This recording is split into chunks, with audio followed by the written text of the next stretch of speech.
재판, 그것은 법으로서 죄를 판단하는 지혜로운 인류의 산물이다. 하지만 과거에는 죄인이 인간이 아닌 경우도 있었다. 내 이름은 쿠로이의 야마츠구로, 세계사 전공의 역사학자다. 좋았어, 겨우 해결했다. 지금부터 잠깐 동안 여러분에게 오늘 정리한 연구를 설명하고자 한다. 내가 연구하고 있었던 것은 과거에 행해졌던 동물 재판이었다. 이건 문자 그대로 동물을 재판하는 것을 말한다. 동물이 재판을 받는다. 지금은 상상할 수도 없는 일이지만 옛날엔 흔한 일이었다. 이 피고 말은 주인을 밟아 죽이지 않았습니다. 알리바이가 있단 말입니다. 죄를 범한 동물은 재판장에 정식으로 소환되어 변호사까지 대동했다. 대표적인 사례 한 가지를 소개하지. 때는 1400년대 프랑스. 어느 한 여성이 돼지 가족에게 잡아먹힌 엽기적인 사건이 발생한 것이었다. 돼지 가족은 살인 혐의를 받고 즉시 체포됐다.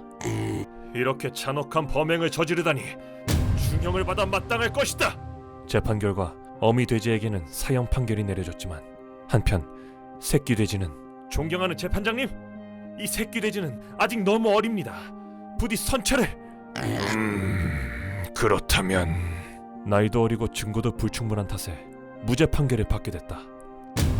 어미 돼지는 사형수로서 나무에 묶여 사형당했다. 웃기는 일이지만 그 당시에는 꽤 진지했던 것 같다. 다음 동물 재판은 1500년대 이탈리아. 또 밭이 망가져버렸어. 또 두더지 지실 거야. 농부들이 땅에 구멍을 파서 밭을 망가뜨린 두더지를 고소한 것이었다. 두더진 볼 것도 없이 패소. 할 줄 알았지만 두더지는 해충을 잡아먹는 이로운 동물입니다. 그렇습니까? 농부들에게 득이 된 것도 많았을 겁니다. 피고에 대한 고소는 너무 일방적입니다. 두더지는 추방 판결을 받았지만 추방된 두더지에게는 별도의 거처를 제공함과 동시에 그의 새끼와 임신 중인 두더지에게는 안전 통행권과 집행유예를 인정한다. 두더지에게 엄청 유리한 판결이 내려진 것이었다. 16세기 프랑스에도 흥미로운 동물 재판이 있었다. 이놈의 쥐새끼들, 자리 까자! 더 이상 못 참아, 고소할 테다! 이번엔 쥐들이 곡물을 먹어치운 혐의로 마을 사람들에게 고소당한 것이었다. 동물 재판을 행하기 위해 쥐들이 사는 곳을 찾아가 출석 명령을 내렸지만 피고 쥐는 들으라. 다음 주 몇 시까지 법원으로 출석할 것. 재판 당일 쥐들은 한 마리도 출석하지 않았다. 당연히 올 리가 없지. 쥐들한테 뭘 바래? 출석 명령을 무시한 쥐들은 그대로 소탕당하게 생겼지만 이렇게 일방적인 재판은 용납할 수 없어. 이대로 넘어가기엔 쥐들의 변을 맡은 샤센이라는 남자가 너무나도 똑똑했던 것이었다. 샤센이는 쥐들의 대리인으로서 열심히 변호했다. 피고는 어째서 출석하지 않은 겁니까? 쥐들에게 장거리 이동은 너무도 위험합니다. 중간에 개나 고양이에게 잡아먹힐 위험이 있습니다. 누구라도 납득할 만한 굉장한 변호를 펼쳤다. 피고에게 그런 위험을 감수하면서까지 출석할 의무 따위 전혀 없습니다. 재판장님, 부디 일륜적인 재판 부탁드립니다.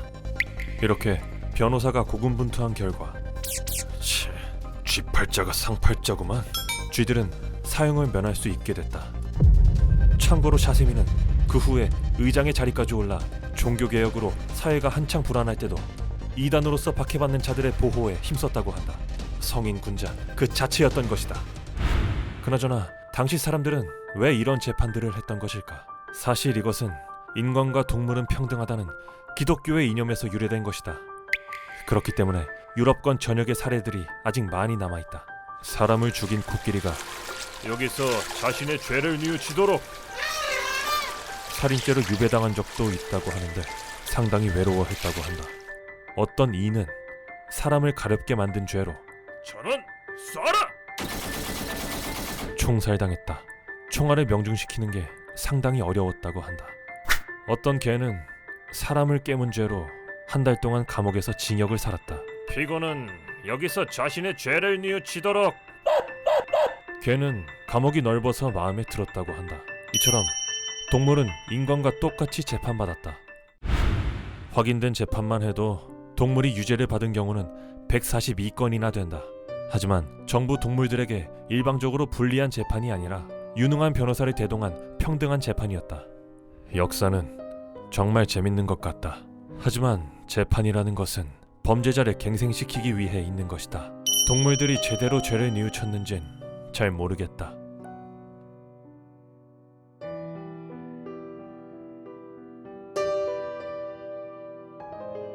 휴먼버그 대학교에서는 인간이 버그를 일으켜버린 순간의 사건들을 여러분들에게 소개하고 있습니다. 예전 영상들도 꼭 한번 보시고